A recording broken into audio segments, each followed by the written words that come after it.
Assalamualaikum warahmatullahi wabarakatuh. My name is Ferdian Adam, and today we from Group 4 are going to present about the classifications of protein based on its composition. First of all, I would like to take the summary of this subject. Proteins can be divided into three main subjects. Based on classification of its components, proteins can be divided into three subgroups, which also contains other subgroups. The first one being simple proteins, which consists of histone and protamines, which is also a large group of compounds. The next one being conjugated proteins, which consists of lipoproteins and glycoproteins, which is also a large group of compounds. And the last one being derived proteins, which consists of denaturated proteins and coagulated caseins, which is a large group of compounds. First of all, we would like to describe about simple proteins. What is the simple protein? Simple protein are protein that only contain amino acid as composition. The example is histone and protamine. Nama saya Rivaldi, saya akan menjelaskan tentang histone. Histone adalah protein yang bersifat basa karena dia mengandung asam amino yang berupa lisin dan arginin. Dapat diketahui bahwa simple protein itu hanya mengandung asam amino saja. Jadi, histone termasuk ke dalam simple protein. Histone memiliki sifat basa karena pada gugus lisin dan arginin terdapat amin group. Histone dapat larut dalam air dan larut dalam asam yang sangat encer.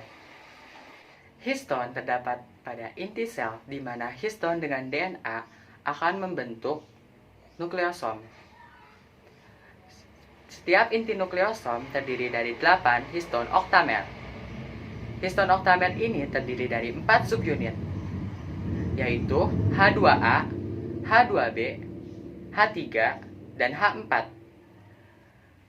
Nah, bagaimana histone oktamer ini terbentuk? Pada monomer H2A dan H2B akan membentuk dimer, dan H3 dan H4 akan membentuk dimer yang lain. Nah, dimer dengan dimer ini akan membentuk tetramer, di mana tetramer dengan tetramer yang lain akan bergabung membentuk histone oktamer. Nah, histone bereaksi dengan DNA pada interaksi muatan positif pada protein dengan muatan negatif pada DNA. Muatan negatif ini yaitu muatan fosfodiester. Terus, DNA ini akan mengikat histone karena pada sekeliling histone, yaitu pada subunit H2A, H2B, H3, dan H4 yang mengandung banyak gugus lisin dan arginin, sehingga muatan positif pada gugus luar histone akan berinteraksi dengan muatan negatif pada gugus DNA. Subunit H1 keluar dan akan mengunci subunit yang lain dengan kuat, sehingga rantai DNA tidak kusut. Now I would like to describe about protamines. Protamines are a large group of compounds which contains many arginines. It is also has nucleic acids. From this structure here, we can see protamines on its very basic form, which is not considered as protein because it does not have the amino acid group. Meanwhile, above that are protamine sulfate, which can be considered as protein because it has the group of amino acid. This can be identified by looking at the alpha carbon, which is located right here, that is bonded to NH group or amino group, carbocyclic group, and a long carbon chain. Protamines are soluble in polar and nonpolar solvents because of the structure of the amino acids. The large number of hydrogen allows the protamine to be soluble by water or polar solvents. Meanwhile, the long carbon chain may sometimes contains nonpolar groups which is soluble by nonpolar solvents. As Valdi mentioned before, the definition of proteins and histones are very similar. That's because they are. The main difference between histone and protamines is that protamines allow for denser packaging of the DNA at the later spermatogonosis process. Therefore, can make denser DNA for the spermatosome than histones. This is the structure of PRM1. This is the protamine that replaces many histone on later spermatogonosis process.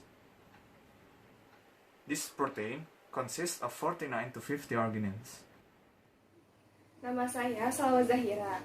Di sini saya akan menjelaskan mengenai conjugated protein atau protein yang terkonjugasi, yaitu protein yang tidak hanya terdiri atas asam amino, tetapi juga ada gugus fungsi lain, bisa berupa lipid, karbohidrat, dan lain-lain.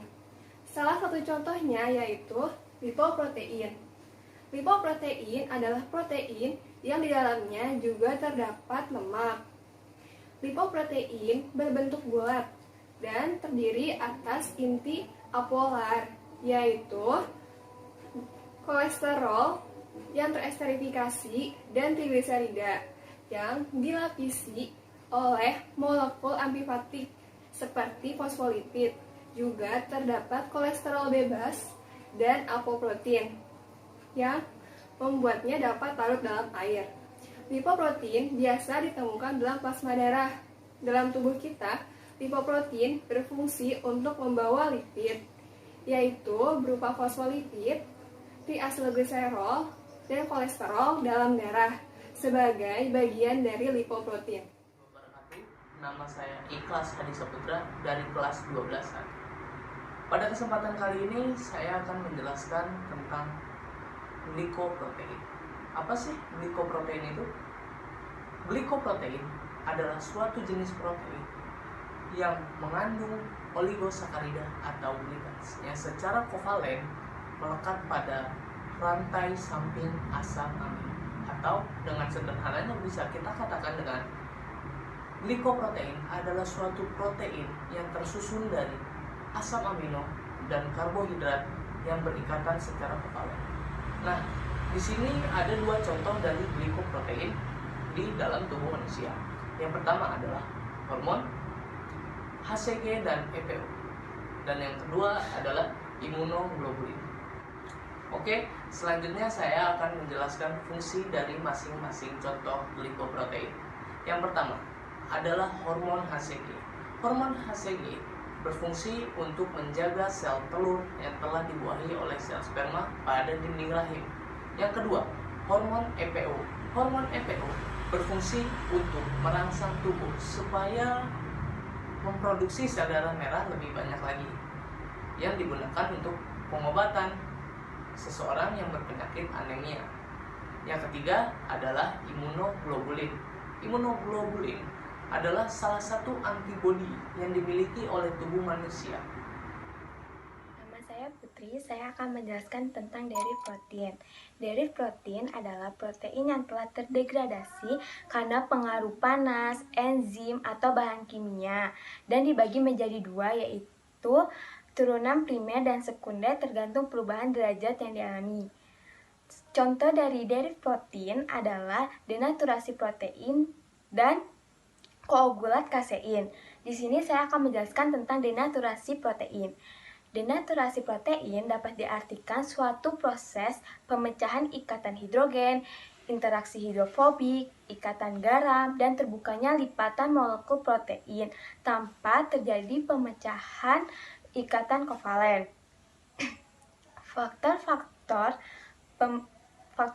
penyebab denaturasi ada 4. Yang pertama, denaturasi karena panas, denaturasi karena alkohol, denaturasi karena logam berat, dan denaturasi karena asam atau basa.